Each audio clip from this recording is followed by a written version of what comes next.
Hi അസ്സലാമു അലൈക്കും. അപ്പോൾ ഞാനിന്നിവിടെ ചെയ്യാൻ പോകുന്നത് ഒരു പ്ലാന്റ് റീപോർട്ടിംഗ് ആണ് കേട്ടോ. അപ്പോൾ ഫസ്റ്റ് തന്നെ ഇതുപോലെ ഒരു ബോട്ടിൽ ഞാൻ എടുക്കുന്നുണ്ട്.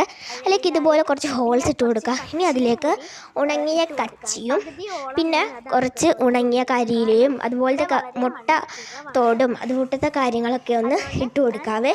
ഞാൻ പകുതിയോളം ഈ കച്ചിയും കരിയിലയും ഒക്കെ ചേർക്കുന്നതിൻ്റെ കാരണം എന്താണെന്ന് വെച്ചാൽ ഞങ്ങളുടെ വീട്ടിൽ ഈ മണ്ണ് വളരെ കുറവാണ്. അപ്പം ഇതുപോലെ ചെയ്താൽ മണ്ണ് വളരെ കുറച്ചിട്ടാൽ മതിയല്ലോ. അപ്പം അതുകൊണ്ടാണ് ഞങ്ങൾ ഇതുപോലെ ചെയ്യുന്നത്.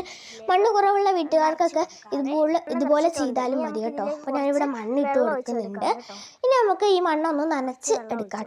അപ്പം ഞാനിവിടെ കുറച്ച് വെള്ളം ഒഴിച്ച് നല്ല രീതിയിലൊന്ന് മണ്ണ് നനച്ചെടുക്കുന്നുണ്ട്. ഇനി നമുക്കിതിലേക്ക് ഇതുപോലെ ഒരു കുഴി ഇട്ട് കൊടുക്കാം.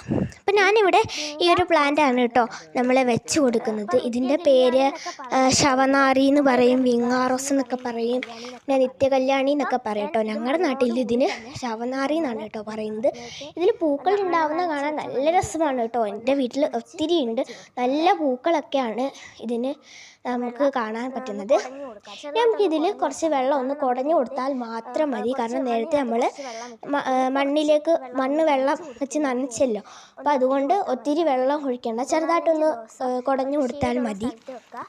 അപ്പോൾ ഇതാണ് കേട്ടോ നമ്മുടെ പ്ലാന്റ്. അപ്പോൾ ഈ പ്ലാന്റിൻ്റെ പൂവ് എനിക്ക് ഭയങ്കര ഇഷ്ടമാണ് കേട്ടോ. നല്ല രസമാണ് ഈ പ്ലാന്റിൻ്റെ പൂ കാണാൻ. അപ്പോൾ ഇത് നമ്മൾ 3-4 ദിവസം ഷെയ്ഡിൽ വെക്കണം കേട്ടോ.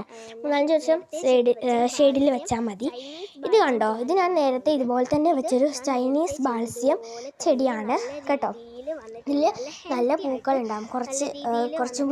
കുറച്ച് നാളുകളും കൂടി കഴിയുമ്പോൾ ഇതിൽ നല്ല പൂക്കളുണ്ടാകും കേട്ടോ. ഇനി ഞാൻ നേരത്തെ ഇതുപോലെ ചെയ്ത് വെച്ചൊരു ചെടിയാണ് കേട്ടോ. ഇതിൽ നിറയെ മുട്ടുകൾ വന്നിട്ടുണ്ട് കേട്ടോ. അതുപോലെ എല്ലാ ചെടികളും നിറയെ മുട്ടുകൾ വരും. അപ്പം ഇന്നത്തെ വീഡിയോ ഇത്രയേ ഉള്ളൂ. അസ്സലാമു അലൈക്കും.